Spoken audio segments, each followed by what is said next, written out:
मौत डरी थी इसको देखकर, ये खुद मौत का दावा था। धरती को नाज था उस पर, ये शेर शिवाजी का छाबा था।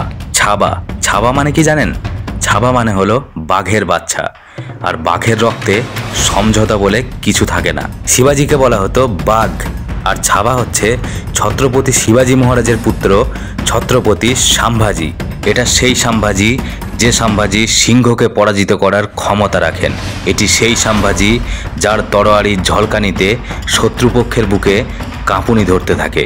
এটি সেই সম্ভাজি মহারাজ যে ধোঁকার কারণে ঔরঙ্গজেবের কাছে ধরা পড়ে যান, কিন্তু তারপরেও তার সামনে মাথা নত করেননি। এটি সেই সম্ভাজি যাকে ঔরঙ্গজেব বলেছিলেন, তুমি ইসলাম কবুল করে নাও তাহলে তোমাকে জীবন দান দেব।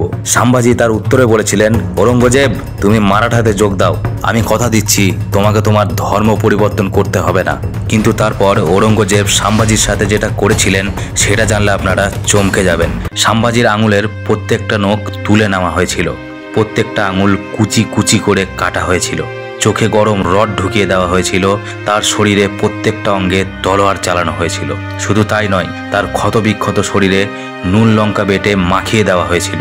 তবু তিনি নিজের ধর্ম ত্যাগ করেননি। তাকে নিচু দেখানোর জন্য, তাকে অপমান করার জন্য তাকে খোলা রাস্তায় হাঁটানো হয়েছিল এবং তার ওপরে ইট বৃষ্টি করা হয়েছিল। তবু তিনি ইসলাম গ্রহণ করেননি।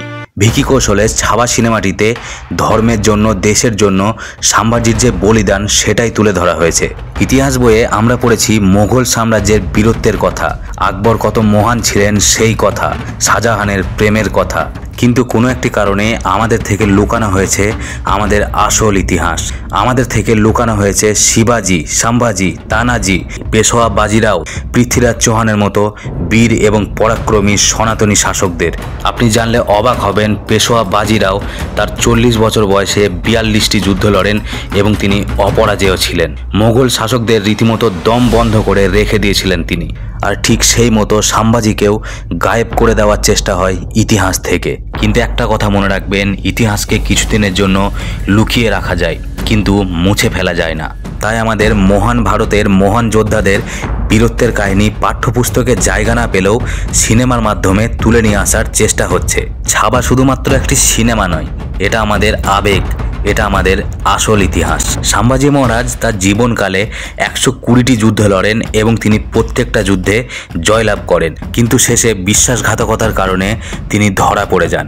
তিনি শুধুমাত্র একজন কুশল যোদ্ধাই ছিলেন না, তিনি ছিলেন একজন বিদ্বান ব্যক্তি।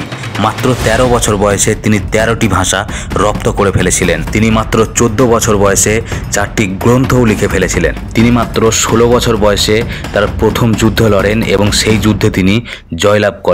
শাস্ত্র ও যুদ্ধকলার সাথে সাথে তিনি কূটনীতিতেও বিচক্ষণ ছিলেন। সেই সময় পর্তুগালেরা মুঘলদের বিভিন্নভাবে সাহায্য করতেন, তাই তিনি পর্তুগাল আক্রমণ করেন এবং তাদের দুর্গ সহ বিভিন্ন অস্ত্রশস্ত্র নিজের কবজায় নেন। কিন্তু সম্ভাজি এত জ্ঞানী ও শক্তিশালী হওয়া সত্ত্বেও কেন ঔরঙ্গজেবের হাতে ধরা পড়েছিলেন? আসলে ভারতবর্ষ থেকে মুঘলদের পুরোপুরি উৎখাত করার জন্য তারা একটি বৈঠক করেন এবং সেই বৈঠকে একটি প্ল্যান তৈরি করা হয়। সম্ভাজির বোনের স্বামী গনিজি শিরকে সেই বৈঠকে সামিল ছিলেন। তিনি সম্ভাজির সাথে থাকলেও তিনি সম্ভাজিকে হিংসা করতেন, তাই তিনি সম্ভাজির সাথে বিশ্বাসঘাতকতা করেন এবং সম্ভাজির সমস্ত পরিকল্পনা মুঘলদের কাছে ফাঁস করে দেন। এমনকি সেই সময় সম্ভাজি কোথায় ছিলেন সেই খবরটাও তিনি মোগলদের দিয়ে দেন। সম্ভাজি সেখান থেকে বেরিয়েই যাচ্ছিলেন, ঠিক সেই সময় প্রায় 10 থেকে 15,000 মোগল সেনা আক্রমণ করে দেয় এবং তিনি বন্দী হয়ে যান। তিনি নিজের প্রাণ ত্যাগ করে দিয়েছিলেন, কিন্তু ধর্ম ও দেশের সাথে বিশ্বাসঘাতকতা করেননি। কিন্তু আমাদের দুর্ভাগ্য যে এই বীরদের বীরত্বের কাহিনী আমাদের পড়ানো হয় না। ভিডিওটা এখানেই শেষ করছি। যদি ভালো লাগে লাইক, কমেন্ট, শেয়ার এবং সাবস্ক্রাইব করে দেবেন। ভিডিওটা শেষ পর্যন্ত দেখার জন্য আপনাকে অসংখ্য ধন্যবাদ।